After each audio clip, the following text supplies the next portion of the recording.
मैं डॉक्टर शिखा अग्रवाल, राजकीय महाविद्यालय सुजानगढ़, बीए पार्ट सेकंड की आज की क्लास में सेकंड पेपर में हम लोग पढ़ेंगे संविधान सभा के बारे में, जिसमें हम पढ़ेंगे कि कुछ प्रश्न और उसके संबंध में कुछ दृष्टिकोण। हमने अपनी पिछली क्लास में पढ़ा था कि संविधान सभा क्या है और संविधान सभा का भारत में किस तरह से कॉन्सेप्ट आता है और उसका विकास कैसे हुआ। हम लोगों ने पढ़ा था कि संविधान सभा एक ऐसी प्रतिनिधि संस्था है जो नए संविधान पर विचार करने या नए जो विद्यमान संविधान है उसमें कोई महत्वपूर्ण परिवर्तन करने के लिए बनाई जाती है। तो इसे चुन करके बनाया गया। भारत में इस पर विचार जो सबसे पहले किया गया वो लोकमान्य तिलक के 1895 के स्वराज विधेयक से इसकी शुरुआत होती है और उसके बाद हम 1922 में महात्मा गांधी के विचार में इसको देखते हैं और उसके बाद में कांग्रेस ने बार बार इस पर अपनी मांग को दोहराया।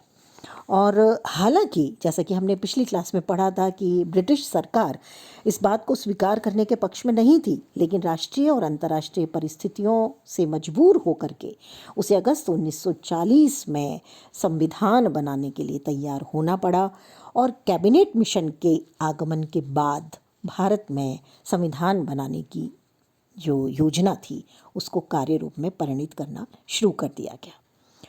इसमें हमने देखा कि मुस्लिम लीग एक संविधान सभा के विरोध में थी क्योंकि वो पाकिस्तान बनाना चाहती थी, अलग से राष्ट्र बनाना चाहती थी, लेकिन उसके बावजूद भी कैबिनेट मिशन के अनुसार जुलाई 1946 में संविधान सभा के चुनाव हुए और इस तरह से अलग अलग दलों से इसमें सदस्य चुन करके आए और संविधान सभा का गठन किया गया। और संविधान सभा में विभिन्न समितियां बनाई गई ताकि वो सुचारू रूप से काम कर सकें।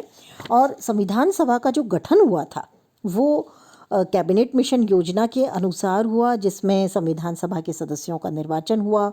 इसमें जो सदस्य संख्या थी वो भारत के जो नवनिर्वाचित सदस्य थे जो राज्यों में से चुन करके आए थे उन्होंने इसमें स्थान ग्रहण किया। इसके अतिरिक्त देशी रियासतों से इसमें आए, जो कमिश्नर क्षेत्र थे उससे इसमें आए। हैदराबाद इसमें उस समय भी शामिल नहीं हुआ। और जो समितियां बनी उसमें प्रारूप समिति के अध्यक्ष बने भीमराव अंबेडकर। संविधान सभा के अस्थायी सदस्य जो पहले दिन 9 दिसंबर 1946 को इसने कामकाज शुरू किया उसके अस्थायी सदस्य बने डॉक्टर सच्चिदानंद सिन्हा, ये हमने पिछली क्लास में पढ़ लिया था। और स्थायी सदस्य बने डॉक्टर राजेंद्र प्रसाद। तो इस तरह से इसका कार्य शुरू हुआ और इस पर 3 वाचन हुए, धारावार इस पर कार्य हुआ और उसके बाद इसे स्वीकार कर लिया गया। 26 जनवरी 1950 से इसे लागू कर दिया गया। तो जैसा कि हमने पढ़ा था कि 2 वर्ष 11 मास 18 दिन इसको बनाने में लगे थे और कुल 64 लाख रुपया इस पर कुल मिलाकर के खर्च हुआ। लेकिन जब संविधान बनाया जा रहा था और संविधान सभा बनी तो इस पर बहुत सारे प्रश्न उठाए गए। ये कहा गया कि इसका संगठन, इसका स्वरूप जो है वो वास्तव में प्रजातांत्रिक नहीं है, जनप्रतिनिधित्व पर आधारित नहीं है और ना ही ये प्रभुत्व संपन्न संस्था है। तो इस तरह के कुछ प्रश्न जो उठाए गए आज हम उनको डिस्कस करेंगे। सबसे पहला प्रश्न उठाया गया कि संविधान सभा प्रभुत्व संपन्न संस्था नहीं मानी जानी चाहिए, लेकिन ऐसा नहीं था। इसको कैबिनेट मिशन के आधार पर बनाया गया था और कुछ बातें हैं जिससे ये सिद्ध होता है कि ये संपूर्ण प्रभुत्व संपन्न या प्रभुत्व संपन्न संस्था थी जो संविधान बनाने के लिए जिसका सिलेक्शन हुआ था, जिसको चुना गया था। पहली बात आती है कि जो विभिन्न प्रस्ताव इसने पारित किए थे उसमें ब्रिटिश सरकार या कोई भी सत्ता संविधान सभा का विघटन नहीं कर सकती थी। तो ये एक अपने आप में इसे संप्रभु संस्था बनाती है। दूसरी बात आती है कि संविधान सभा स्वयं के 2/3 बहुमत से प्रस्ताव पारित करके ही इसे भंग कर सकती है, इसके अलावा इसे भंग नहीं किया जा सकता था। तीसरा था संविधान सभा में पूर्ण प्रभुता से कार्य करते हुए सभा के संचालन की सारी शक्ति सभापति को दी गई थी जो निर्वाचित था। तो ये अपने आप में एक महत्वपूर्ण बात थी। और चौथी बात थी कि 15 अगस्त 1947 को भारत स्वतंत्रता अधिनियम पारित हो जाने के बाद संविधान सभा पर कैबिनेट मिशन ने जो प्रतिबंध लगाए थे वो खुद ही खत्म हो गए और संविधान सभा पूर्ण संप्रभु संस्था बन गई। तो इस तरह से ये एक संप्रभु संस्था थी जिसे पूरा अधिकार था संविधान बनाने का। जैसा कि पंडित जवाहरलाल नेहरू ने कहा, सरकारें राजकीय पत्रों से पैदा नहीं होती, वास्तव में वे जनता की इच्छा की अभिव्यक्ति होती हैं। हम आज यहाँ इसलिए एकत्र हो पाए हैं क्योंकि हमारे पीछे जनता की शक्ति है। जहाँ तक जनता कोई दल या वर्ग नहीं वरन समूची जनता चाहेगी, वहाँ तक हम यहीं रहेंगे। दूसरा जो प्रश्न उठाया गया या जो दूसरी शंका इस पर जाहिर की गई वो है कि संविधान सभा क्या एक प्रतिनिधि संस्था थी। तो कुछ लोगों का कहना था कि ये प्रतिनिधि संस्था नहीं थी, बल्कि किसी दल विशेष की या कुछ लोगों को इसमें जोड़ दिया गया और उनके माध्यम से हुई। जैसा लॉर्ड साइमन ने कहा कि ये हिंदुओं की संस्था है, तो वहीं कुछ अन्य आलोचकों ने इसे कांग्रेस या एक दल प्रधान संस्था माना। जयप्रकाश नारायण ने कहा कि इसकी रचना ब्रिटिश सरकार ने की है और इसलिए इसका जो चुनाव है वो सही नहीं है, बल्कि इसका चुनाव वयस्क मताधिकार के आधार पर प्रत्यक्ष निर्वाचन से होना चाहिए था। तो ये बात सामने आई, लेकिन वास्तविकता में ऐसा नहीं था। व्यावहारिक रूप में अगर हम देखें तो इसके पक्ष में जो तर्क दिए गए वो ये थे कि कांग्रेस ने संविधान निर्माण का प्रस्ताव एकता बनाए रखने के लिए अपनाया था। दूसरी बात जो सामने आती है वो है कि यदि संविधान सभा के सदस्यों का प्रत्यक्ष निर्वाचन भी होता तो भी संविधान सभा का स्वरूप यही रहता, क्योंकि जो भी इसके सदस्य हैं, ये अभी नाम हम थोड़े बहुत देखेंगे, तो जो भी इसके सदस्य हैं वो सभी 1952 में जो पहला आम चुनाव हुआ था उसमें जीत करके आए थे। तो अगर उस समय भी इलेक्शन कराया जाता, जो कि वास्तव में बहुत व्यवहारिक नहीं था, तो उस स्थिति में भी वही जनप्रतिनिधि होते। और तीसरी बात जो इसके पक्ष में कही जाती है वो है कि इस सभा में सभी महत्वपूर्ण जो नेता थे वो सिर्फ कांग्रेस से नहीं थे, बल्कि अलग अलग दलों से, अलग अलग वर्गों से, अलग अलग धर्मों को और अलग अलग क्षेत्रों को प्रतिनिधित्व देने वाले थे। जैसे पंडित नेहरू, सरदार पटेल, डॉक्टर प्रसाद, मौलाना आज़ाद, चक्रवर्ती राजगोपालाचारी, बाल गोविंद खेर, पुरुषोत्तम टंडन, पंडित गोविंद वल्लभ पंत, श्री के एम मुंशी, आचार्य कृपलानी, ये कांग्रेस में नहीं थे, लेकिन इसके बावजूद भी इनको शामिल किया गया। जो सदस्य मुस्लिम लीग के टिकट पर निर्वाचित हुए, उन्होंने विभाजन के बाद भारत में रहना पसंद किया और संविधान सभा की सदस्यता उनको दी गई।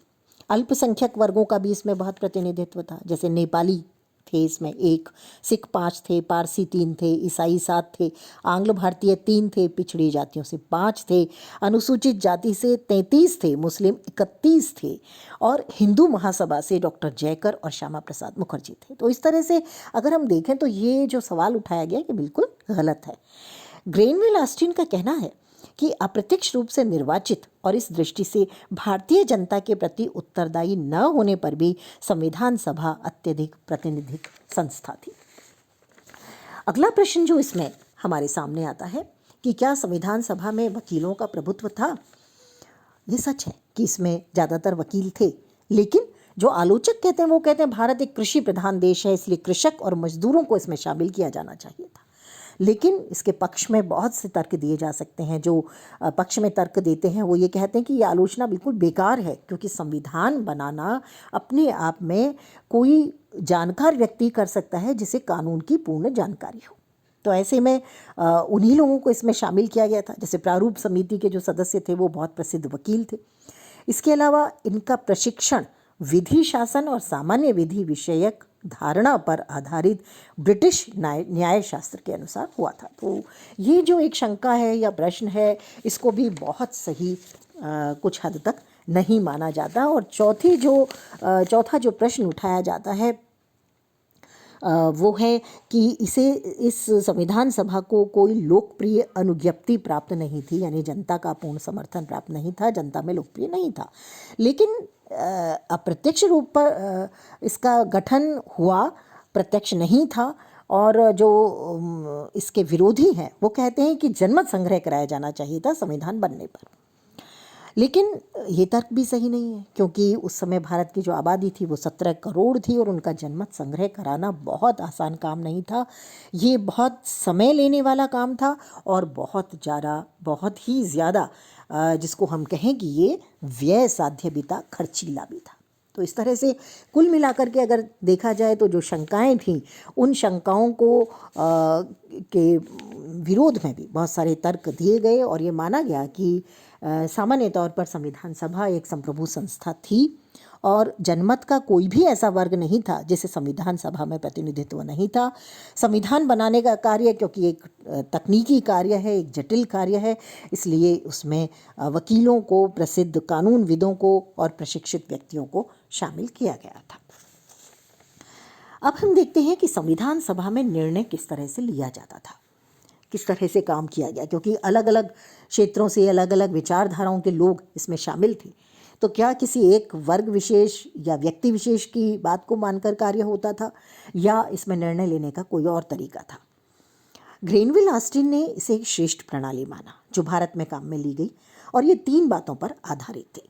पहली बात है सहमति से निर्णय। भारत में जो निर्णय लिए गए वो व्यक्तिगत निर्णय नहीं थे, किसी एक व्यक्ति ने निर्णय ले लिया और वही अंतिम निर्णय हो गया, ऐसा नहीं था। इसके बारे में कुछ बातें हैं। पहली बात आती है कि जो भी धारा इसमें ली गई, प्रत्येक धारा पर खुलकर वाद विवाद किया गया। सभी महत्वपूर्ण समितियों में विभिन्न हितों और वर्गों को समुचित प्रतिनिधित्व दिया गया। और तीसरी बात आती है बहुमत की जीत हो, यानी जो निर्णय है वो बहुमत के आधार पर नहीं लिया जा रहा था, बल्कि जो लोग असहमत हैं उनको समझा बुझाकर, उनको मनवा करके उनसे सहमति लेने के बाद में सामान्य तौर पर अंतिम निर्णय लिया जा रहा था। तो पहली बात ये आती है इसमें। दूसरी बात आती है समायोजन का सिद्धांत। समायोजन का जो सिद्धांत है, इसमें परस्पर जो विरोधी बातें थीं, जो समझी जाती थी कि विरोधी बातें हैं, उनको भी भारतीय संविधान में शामिल किया गया, उनमें सामंजस्य बिठाया गया, भारतीय परिवेश के अनुकूल उनको ढाला गया।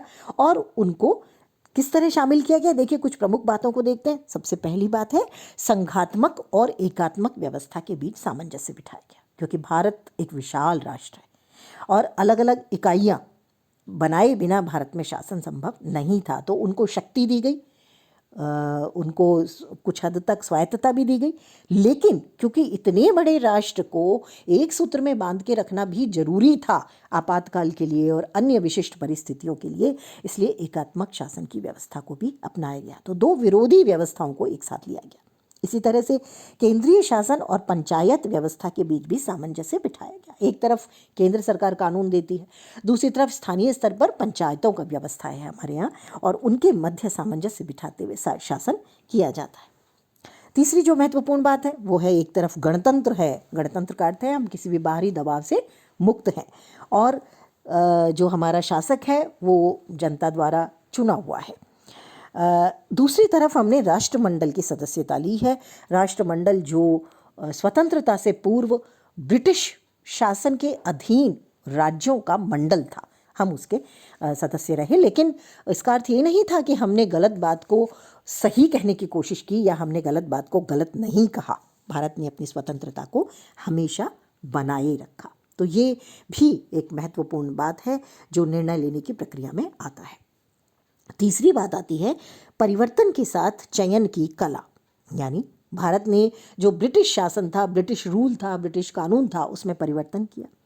इसके अतिरिक्त विभिन्न देशों के संविधानों का अध्ययन किया, तात्कालिक समय में मौजूद जो संविधान थे, और उन संविधानों के आधार पर भारत में क्या लिया जा सकता है और भारतीय परिस्थितियों के अनुसार उनको ढाला गया और उसके बाद में बहुत सारी व्यवस्थाओं को शामिल किया गया।